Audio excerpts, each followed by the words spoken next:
I would like to say, for that being put on the agenda in general, I believe is out of line. It's not the kind of thing that normally happens at these meetings. It doesn't happen for anyone else. This is happening because of this agenda with major push behind it. There would, in no other way, this just pop up and be on the agenda and say we're going to cut out part of the city's property and transfer it over for a venture, for a private venture. There are specific laws in this country that prevent backing certain private ventures with the force of the government, with the backing of tax dollars.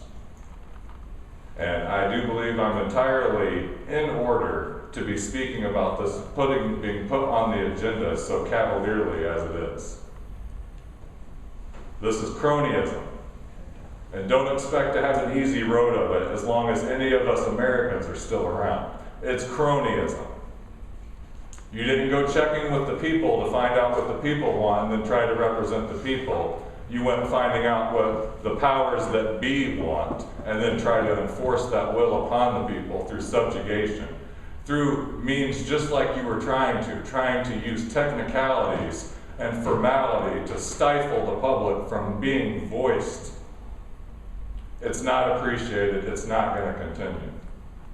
I'm hoping no one's going to get arrested in this meeting tonight for free speech, as is becoming the apparent norm in Calhoun County here.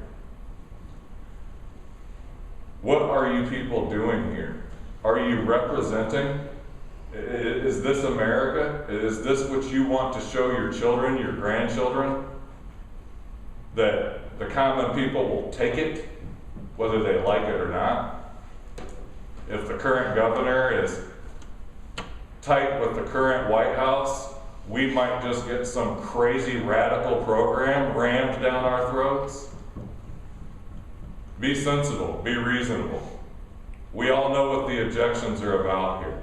If you had announced that Marshall's Industrial Park was being expanded and converted for a Ford traditional automotive site, even if it was like the GM site, and using electric batteries that were co-produced with maybe even a South Korean partner, I think you'd be getting no pushback at all. I think you'd be getting applause and praise. But that's not what we're looking at here.